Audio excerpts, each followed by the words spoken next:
అన్నమయ్య జిల్లా కేంద్రాన్ని తరలిస్తున్నారు అంటూ గత 4 నెలలుగా వస్తోన్న వార్తలకు చెక్ పెడుతూ రాష్ట్ర ప్రభుత్వం ఏర్పాటు చేసిన ఉన్నత స్థాయి మంత్రి ఉపసంఘం వారి యొక్క ఆలోచన, ఇక్కడున్న పరిస్థితులు భౌగోళికంగా అలాగే ఇక్కడ వారి ఆలోచనలకు ప్రాధాన్యతనిస్తూ నిర్ణయం తీసుకోవడం జరిగిందని, దానిలో భాగంగానే ప్రభుత్వం గత నెల నవంబర్ 27న గెజిట్ నోటిఫికేషన్ విడుదల చేయడం జరిగిందని రాష్ట్ర రవాణా శాఖ మంత్రి మండిపల్లి రాంప్రసాద్ రెడ్డి అన్నారు.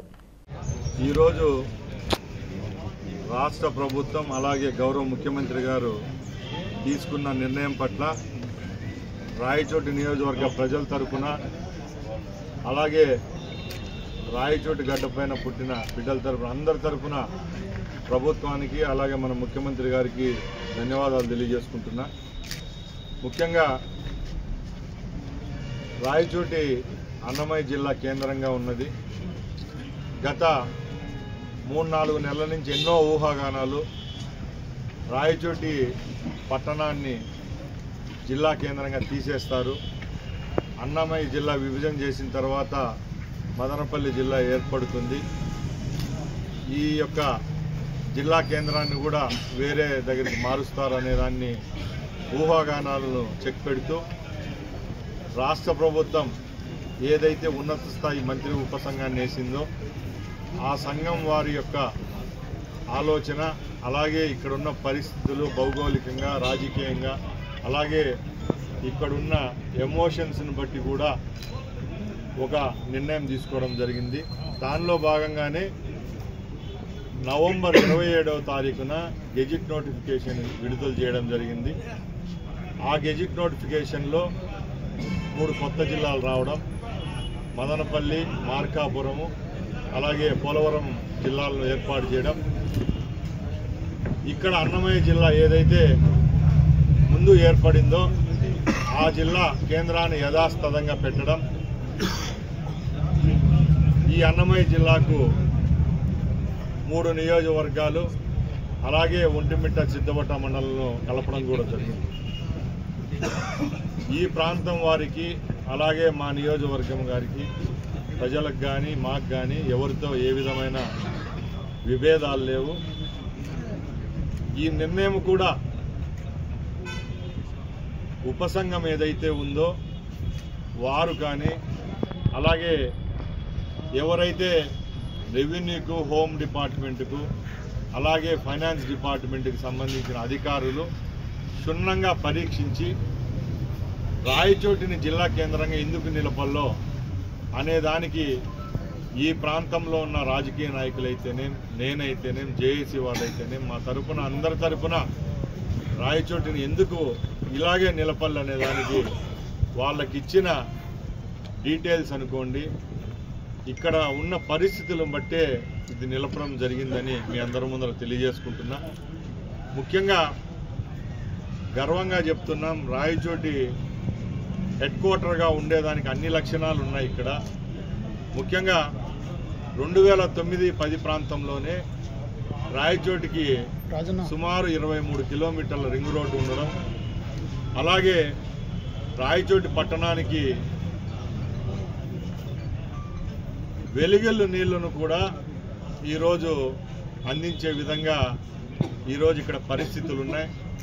ఇప్పుడు మన ప్రభుత్వం ఏర్పాటైన తర్వాత 2వ పైప్ లైన్ కూడా ముఖ్యమంత్రి గారి ఆదేశాల మేరకు ఈరోజు ఇంజనీర్లు దాని మీద ఎస్టిమేట్ చేయడం జరుగుతూ ఉంది. అలాగే ఈ చుట్టుపక్కల ఉన్న 6 మండలాలకు కూడా జల్ జీవన్ మిషన్ కింద నేను ముందే చెప్పినట్టు సుమారు 350 కోట్లు వెచ్చించి నీళ్ళ సౌకర్యం కల్పించేదానికి టెండర్లు కూడా అవ్వడం, అలాగే ఇప్పుడు పనులు కూడా జరగడం జరుగుతూ ఉంది. చుట్టుపక్కల సుమారుగా 70,000 ఆయకట్టు ఇచ్చే విధంగా ఒక పక్కల హంద్రీ నివాదార శ్రీనివాసపురంను ఈరోజు పూర్తి చేసుకునేదానికి ఈరోజు సంకల్పం పెట్టుకోవడం జరిగింది. అలాగే వెలిగిల్లు ప్రాజెక్టు కేవలం తాగునీరే కాకుండా రాయచోటికి అలాగే చుట్టుపక్కల ఉన్న 6 మండలాలకు సాగునీరు కూడా 25,000 ఎకరాలు అందిస్తూ ఉంటే ఆ యొక్క కాలవల మరమ్మతులకు కూడా ఈరోజు 70 కోట్ల రూపాయలతో ఎస్టిమేట్ అయిపోవడం జరిగింది.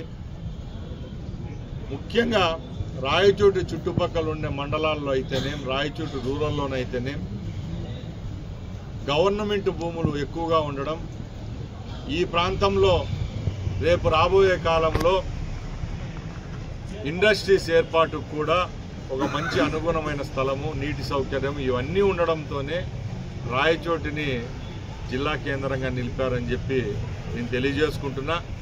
ఈ అవకాశం కల్పించిన ఈ ప్రభుత్వానికి, ముఖ్యమంత్రి గారికి, అలాగే మా యువ నాయకులు లోకేష్ బాబు గారికి మరొక్కసారి రాయచోటి ప్రజల తరఫున ధన్యవాదాలు తెలియజేసుకుంటున్నా. అలాగే అభివృద్ధి విషయంలో రాజీ పడలేదు. ముఖ్యంగా నేను ప్రతిపక్షాల వాళ్ళకు కూడా ఒకటే చెప్తున్నాం, మేము అభివృద్ధి చేశామా మీరు అభివృద్ధి చేశారనేది పక్కన పెడితే ఎవరు హయాంలో ప్రజలు ప్రశాంతంగా ఉన్నారు, ఎవరి హయాంలో ప్రజలు ఏ విధమైన సమస్యలు లేకుండా రెవెన్యూ ఆఫీసులకో, పోలీస్ స్టేషన్లకో, హాస్పిటళ్లకో పోలేని పరిస్థితి నుంచి ఈరోజు కలెక్టర్ను కలవాలన్నా కూడా 5 నిమిషాల్లో పోయే పరిస్థితి తీసుకొచ్చిన నాయకుడు ఎవరు, ఇక్కడ ప్రభుత్వం ఎవరిది అనేది ఒకసారి మీరు గుర్తించుకుంటే చాలు.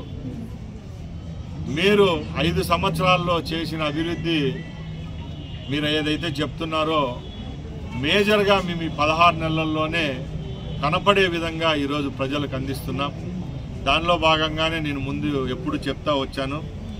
ఈరోజు కూడా రాష్ట్ర ప్రభుత్వం అలాగే కేంద్ర ప్రభుత్వం నిధులతో ముందు నేను చెప్పినట్టే ఏదైతే టెండర్లకు పిలిచి ఈరోజు సీసీ యూనిట్కు మనం శంకుస్థాపన చేశామో దానికి అప్పుడు 23,75,00,000 రూపాయలు రిలీజ్ చేయడం జరిగితే ఈరోజు గౌరవ ఆరోగ్య శాఖ మంత్రి గారు కూడా 7 కోట్ల రూపాయలతో రాయచోటి నియోజకవర్గంలో టోటల్ విలేజ్ హెల్త్ సెంటర్లు అలాగే బ్లాక్ హెల్త్ సెంటర్లు సుమారుగా 16 ఉంటే దానిలో కూడా డబ్బులు రిలీజ్ చేయడం అంటే సుమారు ఇప్పటికే ఓన్లీ హెల్త్ క్లినిక్స్కు మాత్రమే 29,22,00,000 రూపాయలు ఈ 16 నెలల్లోనే టెండర్లకు తేవడం జరిగిందంటే ఒకసారి మీరందరూ గమనించాలా. అలాగే ముఖ్యంగా ఈ ప్రాంతం నుంచి గెలిచి నేను స్పోర్ట్స్ మినిస్టర్ కూడా కావడం జరిగింది. రాయచోట్లో ఖచ్చితంగా స్పోర్ట్స్ ఇన్ఫ్రాస్ట్రక్చర్ డెవలప్ చేయాలని చెప్పి ఒక మంచి లక్ష్యంతో రాయచోటిని ముందుకు తీసుకొని పోవడం జరుగుతూ ఉంది. దానిలో భాగంగానే రాయచోటి పట్టణంలో అతి సమీపాన పట్టణంలోనే మున్సిపాలిటీ పరిధిలోనే ఏదో 5 కిలోమీటర్లో 10 కిలోమీటర్లో కాకుండా రాయచోటి నడిబొడ్డు లాంటి సుద్దలవాళ్లపల్లి రోడ్డు ఏదైతే ఉందో ఎక్కువ స్కూళ్ళు కాలేజీలు ఉండే ప్రాంతంలోనే సుమారు 9.5 కోట్ల రూపాయలతో స్పోర్ట్స్ కాంప్లెక్స్ను అక్కడ ఏర్పాటు చేసేదానికి ప్రభుత్వం ద్వారా అనుమతులు రావడం జరిగింది. దానిలో భాగంగానే గవర్నమెంట్ నుంచి కూడా 3 ఎకరాలను కూడా శాంక్షన్ చేయించడం జరుగుతూ ఉందని తెలియజేసుకుంటున్నా.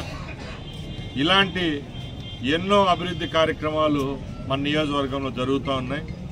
ముఖ్యంగా నేను ముందు చెప్పినట్టు ఇప్పుడు వరకు మనం పనిచేసింది ఒక ఎత్తు అయితే ఈరోజు మన రాయచోటి నియోజకవర్గం చెందిన ప్రజల యొక్క నాడి అలాగే వాళ్ళ ఎమోషన్ను బట్టి మనం ఈరోజు మన ప్రాంతాన్ని ఇలాగే నిలుపుకునేదానికి మనం ప్రయత్నించాం. ఇప్పుడు ఇంకా మనకు కష్టపడాల్సిన సమయం ఆసన్నమైంది కాబట్టి రేపు రాబోయే కాలంలో కూడా రాయచోటికి ఏమైతే మౌలిక వసతులు కావాలో అవన్నీ ఒక్కొక్కటిగా తీర్చేదానికి సంకల్పిస్తాం. నేను ముందు చెప్పినట్టే జిల్లాకు సంబంధించిన హెచ్ఓడీల ఆఫీసులన్నీ రాయచోటిలో గవర్నమెంట్ బిల్డింగ్లో ఉండాలని చెప్పి ఒక మంచి సంకల్పంతో మనం ఉన్నాం. దానిలో భాగంగానే అతి త్వరలోనే రాయచోటికి కలెక్టరేట్, ఇంటిగ్రేటెడ్ కలెక్టరేట్ అనేది తీసుకొచ్చేదానికి ప్రయత్నాలు జరుగుతున్నాయి. అలాగే నేను గత మీటింగ్లో కూడా చెప్పాను, జిల్లా కేంద్రం అయిన తర్వాత జిల్లాకు సంబంధించిన అన్ని వసతులు ఇక్కడ ఉండాలి కాబట్టి 5 ఎకరాలు కేటాయిస్తే జైళ్ల శాఖ వారు జిల్లా జైలును కూడా రాయచోటి ప్రాంతంలో నెలకొల్పేదానికి చర్యలు తీసుకుంటామని చెప్పారు. దాని విషయంలో కలెక్టర్కి కూడా ఆదేశాలు ఇవ్వడం జరిగింది. వచ్చే 2-3 నెలల్లోనే జిల్లా జైలు కూడా రాయచోటి బైపాస్లోనే అతి దగ్గరలోనే. అంటే ఇవన్నీ ఎందుకు చెప్తున్నామంటే రాయచోట్లో కేవలం జిల్లా కేంద్రాన్ని ఏర్పాటు చేసి మేమేదో అభివృద్ధి చేస్తామని వాళ్ళు చెప్తా ఉంటే మేము చెప్పే మాట కూడా ఒకటే, జిల్లా కేంద్రం నిజంగా నిజాయితీగా మీరు చేసింటే సంతోషిస్తాం. ఈరోజు మేము కూడా ఈ జిల్లా కేంద్రాన్ని రాయచోట్లో పెడితే ఎంత ఆవశ్యకత ఉందో దాన్ని రుజువు చేసే విధంగా మా యొక్క ప్రజల యొక్క మనోభావాలను తీసుకొని పోయి ఇక్కడ నిలిపే విధంగా మా ప్రయత్నాలు చేశాం కాబట్టి ఇప్పుడు మా మీద కూడా బాధ్యత ఉంది. తప్పకుండా అన్ని ఆఫీసులు గవర్నమెంట్ బిల్డింగ్స్లో ఉండే విధంగా చర్యలు అయితే తీసుకుంటాం. అదేవిధంగా స్పోర్ట్స్కి సంబంధించి ఆర్టీసీ 2వ బస్టాండ్ ఏర్పాటు గురించి, అలాగే కోర్టు భవనాల సముదాయం, జిల్లా కోర్టు భవనాల సముదాయం గురించి ఏదైతే గతంలో మాట ఇచ్చామో దాని గురించి ఇలా చెప్పుకుంటూ పోతే అన్ని యునాని హాస్పిటల్ ఏదైతే చెప్పామో ఆ మాట కట్టుబడి ఉన్నాం. దానికి కూడా ఈరోజు భూమి కేటాయించడం జరిగింది. అతి త్వరలోనే అది కూడా శంకుస్థాపన చేస్తాం. ఇలాగా ఏదో మా గౌరవం కోసం కాదు, ఈ యొక్క ప్రజల యొక్క మనోభావాలను గౌరవించి ఈ ప్రాంతంలో అభివృద్ధి చేస్తే ఇక్కడున్న బిడ్డలకు ఉద్యోగ అవకాశాలు వస్తాయి, అలాగే ఇక్కడున్న ప్రజలు సంతోషపడతారు. కాబట్టి తప్పకుండా ఇవన్నీ మా తరపున చర్యలు తీసుకుంటానని మరొకసారి తెలియజేసుకుంటున్నా. ఈ అభివృద్ధికి సహకరిస్తున్న మన గౌరవ ముఖ్యమంత్రి వర్యులకు, అలాగే మన పార్టీ ప్రధాన కార్యదర్శి, జాతీయ ప్రధాన కార్యదర్శి, అలాగే మన యువ నాయకులు మంత్రివర్యులు లోకేష్ బాబు గారు కూడా మరొక్కసారి ధన్యవాదాలు తెలియజేసుకుంటూ సెలవు తీసుకుంటున్నా.